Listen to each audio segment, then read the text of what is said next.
Howdy everyone, it's me once again, the one and only Kill Rodan. And today, as you can see, obviously I'm still continuing my Disney movie marathon by talking about their Disney stores, their merchandising, theme parks, movies, programs, television shows, or whatever, documentaries, whatever the case may be, I guess. So, we're going on a sci-fi route, I guess, kind of in some ways.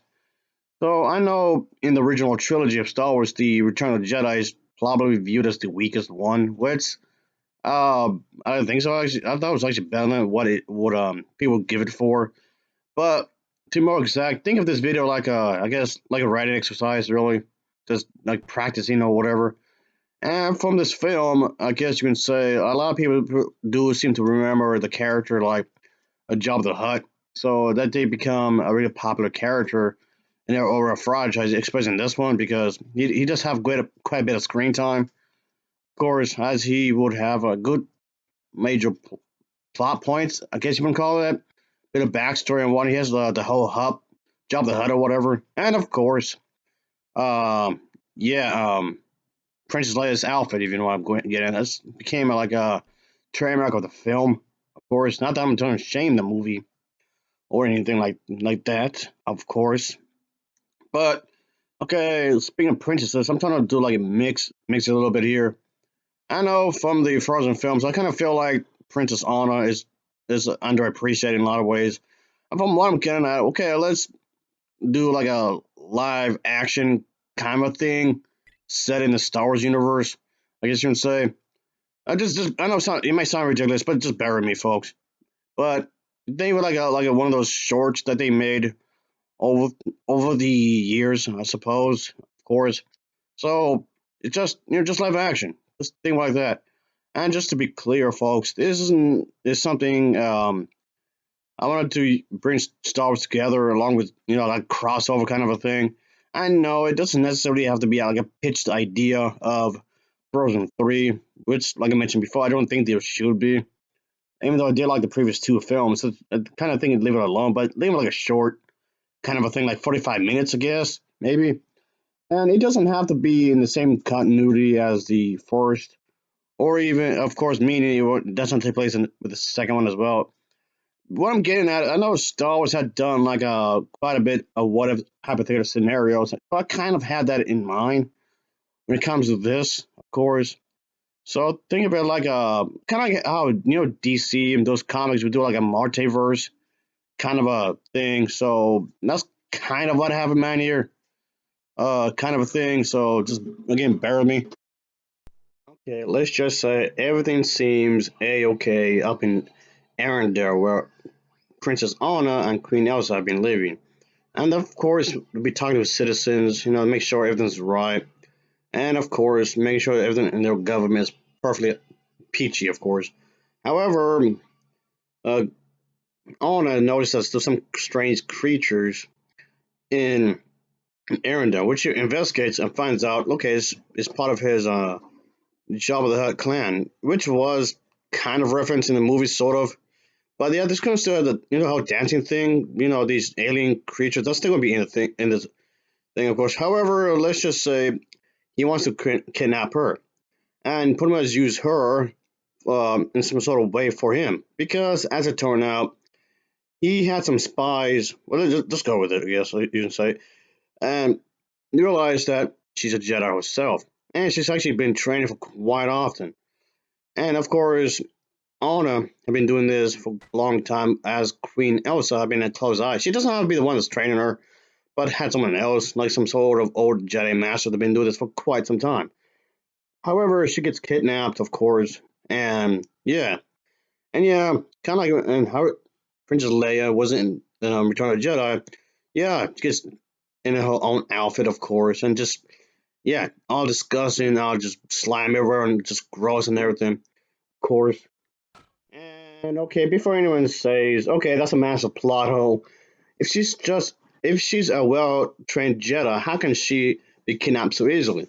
Well, to cover up that plot hole, let's just say she did that on purpose because she wants to find out the secrets and whatnot. As gross, as disgusting as he is, and of course, just Iki or whatever, the slime over, and which of course, uh, Queen Elsa suspects that she might be doing something, but she doesn't want to take too long to do something herself, of course, because sooner or later she'll be in deep trouble, which obviously will happen, of course. And yeah, obviously we all know that Queen Elsa is going to come and rescue her, kind of like what happened with Luke Skywalker and Prince, like kind of like how what happened in that film, of course. And that's still going to happen in this, I guess, this version of events. Okay, to make it, I guess, a bit more darker, I guess you can say, is that Princess Anna has no choice but, you know, to kill him off. Oh, don't be acting like I'm spoiling something. This film has been around since 1983. Come on. But anyway, so okay. But that doesn't necessarily mean the trouble is over. No, no, trouble is not over just yet. And of course, let's just Queen Elsa brings Belle and Ariel in here as Jedi's, and of course, and so are they. Of course, both of them, both sisters are Jedi's as well. And of course, again, I know when it comes to Being a Beast and the Mermaid, they take place in a different era. I know different timelines, but again, this is a different continuity anyway. Kind of like how in the Book of Boba Fett, how there's a power vacuum, somebody has to take place, in his throne, so to speak. The same thing can happen here, of course. Yeah, kind of like how what happened in that show. The criminals will be fighting amongst each other, and yeah, we're gonna have the same thing happen over here as well. The criminals will be fighting each other. Who's gonna be the next, head macho, so to speak? Who's gonna do what now? I mean, this thing is not new in the Star Wars expanded universe. They'll use different type of plot lines and whatnot. So okay, but okay, that's gonna be on going on. Of course, have some sort of plot development, obviously, of course. And because the thing is, Jabba the Hutt, let's just say he was kidnapping other people, humans, of course, as some sort of human trafficking kind of thing, and that's what Princess Anna want to bring down. But of course, you if you knock down one problem, then you have like 20 other problems. Of course, there's always got to be something. There's always has to make something even more difficult than originally before. So, ouch. Queen Elsa knows that that right there would be very problematic. And also not only that, to make this more complicated, is in the outer rim. Basically, everybody will be fighting for that one spot, of course, and how does it destabilize? And because it will be basically anarchy, which it would become, of course, like in the one Sean just mentioned, and of course, being a Beauty and the Beast. I'm not ignoring every little thing from that film. Of course, I would bring up Gaston. They would ask him for help to fix that, Regina, I guess you can say. But no, he just pretty much tells everybody to piss off because he has no interest in helping out, like whatsoever. Yeah, no, that kind of makes him a bit of a dick, but I'm not trying to change up too much of everything. Just the series of events, I guess you can say, is what I'm referring to. And speaking of the film, of course, I still want to have that one bit where, let's just say that, okay, Gaston, he still has an interest in Belle and is really determined to have her marry him. That can still be in this film. But except, I guess the only difference is that he would just be far, far, far, far more aggressive with that than he was in the animated film. Not only that, I'm pretty sure a lot of you remember that film. Yeah, this one, it was terrible. It's awful. But there's one thing I want to get plug in here is that because Jabba the Hutt has a son, but in this, okay, let's just say in this story that does exist here. Let's just say the son is already grown, of course, as an adult.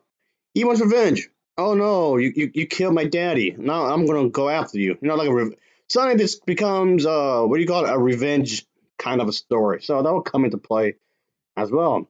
Yeah, let's just add to the craziness of it all. Over back in Arendelle, of course, there's going to be some discussions within the government officials and whatnot.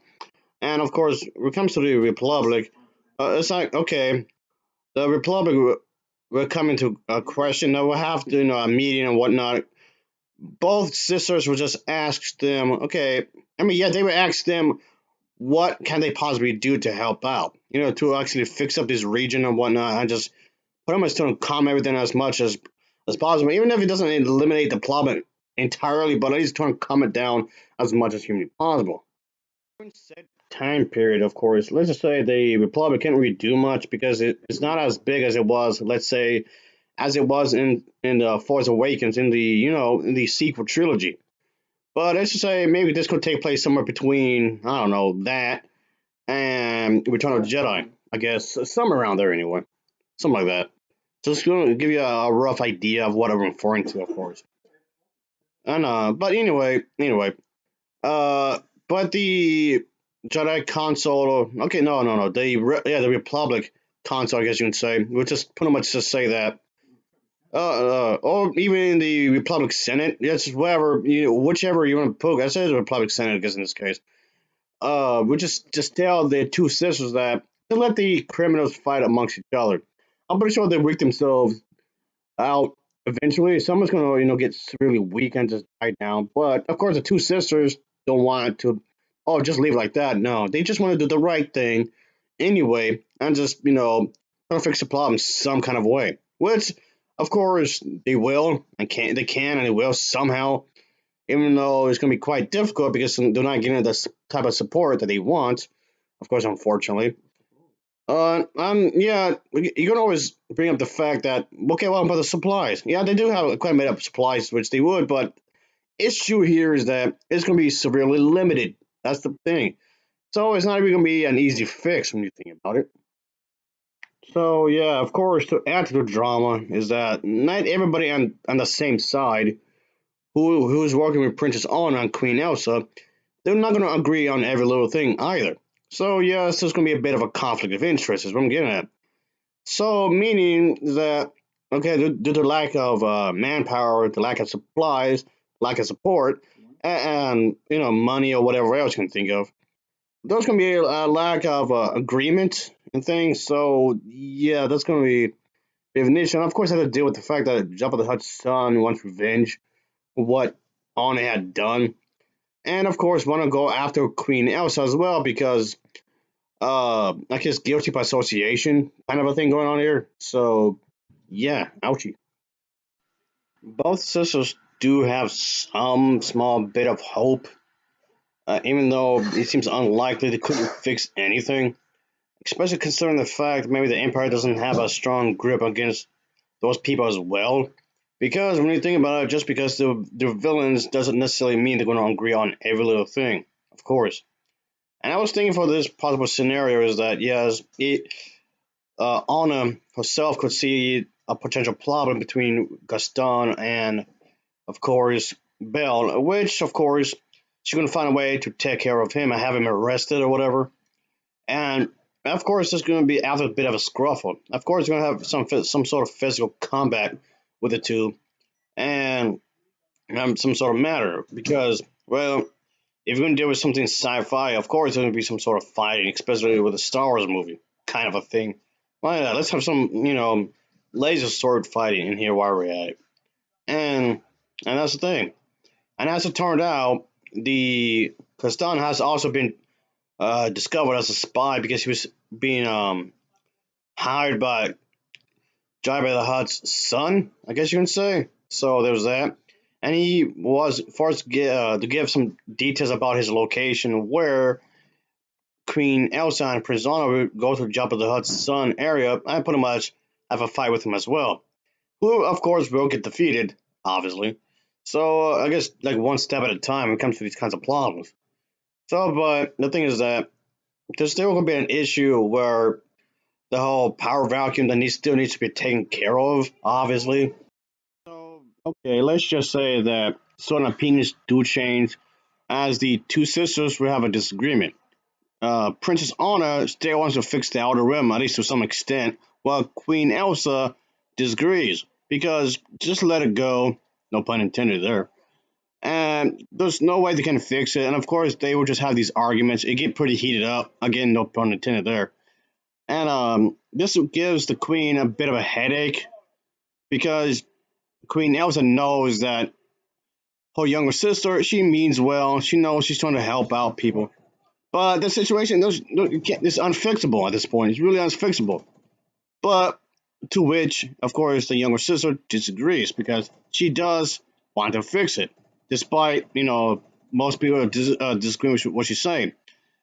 But then at this point, let's just say that okay, they're not really in speaking terms like 100% at this point. They just want to give each other space or whatever, which makes sense when you think about it. And then she goes to Belle to actually put 2 cents about it.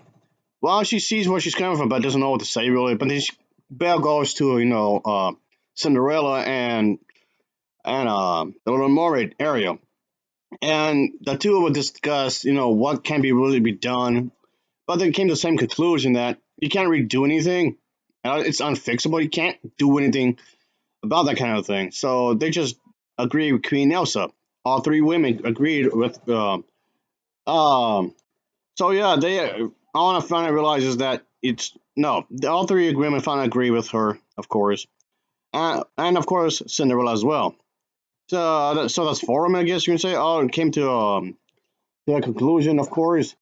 So, but they still have to deal with the fact that I guess what's left over of the Hunt clan, I guess you can say. I was referring to okay, the son is out the picture, Gaston is out the picture, but there's still some followers within the kingdom itself on Arendelle, which they have to, definitely have to take care of as soon as possible. So the got the Belle decides to have some people along with, of course, Ariel and Cinderella. Three women will send some assistance to take care of that problem as well to fix that problem. That's the Han clan.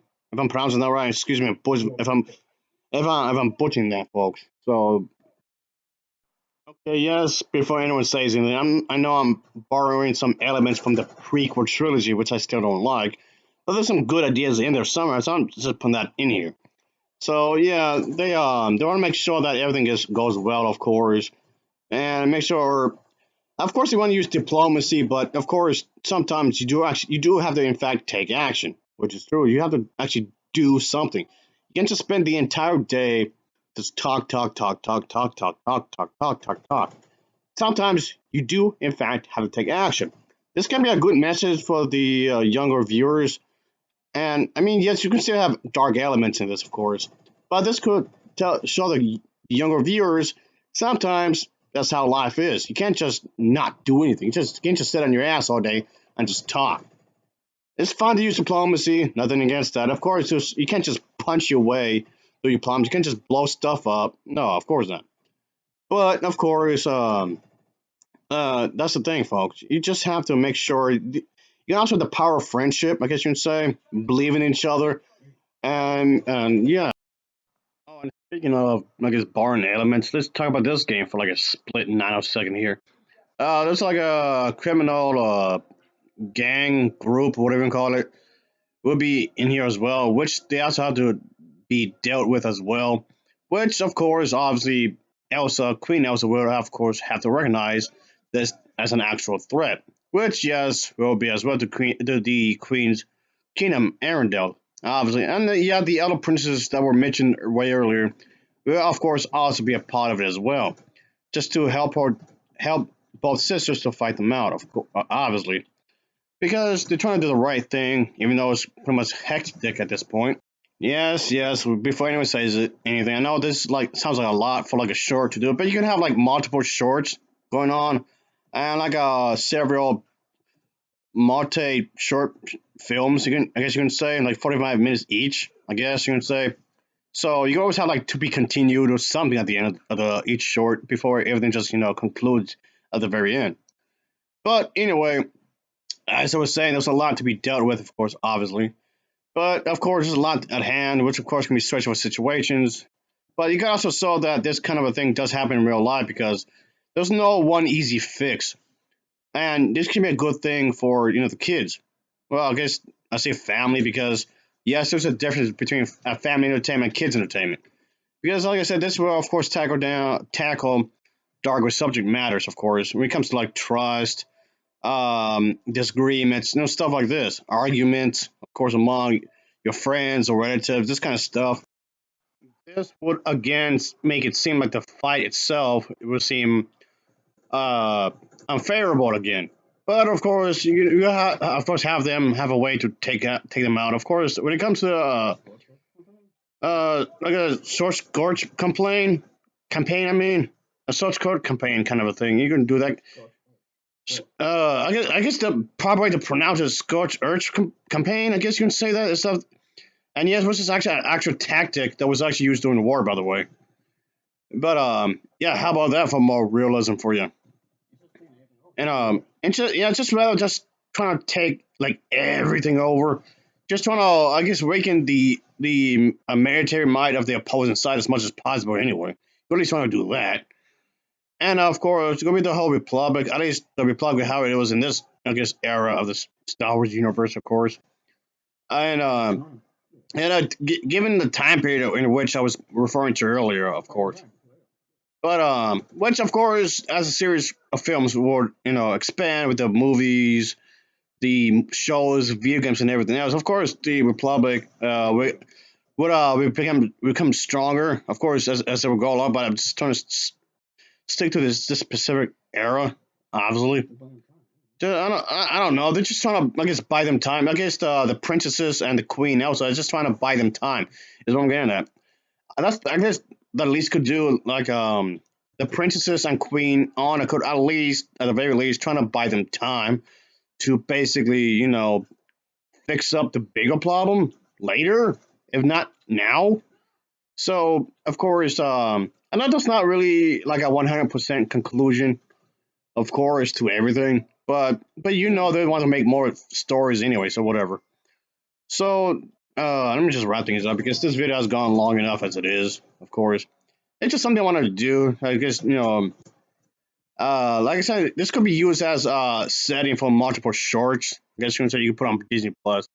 Yes, I know this whole thing just seems like utter insane when it comes to having crossovers and whatnot. It seems like really, really out there. No pun intended. But again, you can think of this as a creative exercise, I suppose. Get the creative juices running, I suppose. Well, at least it's not a remake. I guess it's not a and we all know I can't stand remakes whatsoever. So I guess that'll be it for now, folks. I appreciate anybody that's actually watched this entire thing in one setting. So whoever you are, thank you very much. So anyway, I just want to use this as an excuse to talk about the princesses and Star Wars. I just thought, well, I'll put them in one video. Why not? Anyway, as always, thanks for watching and take care.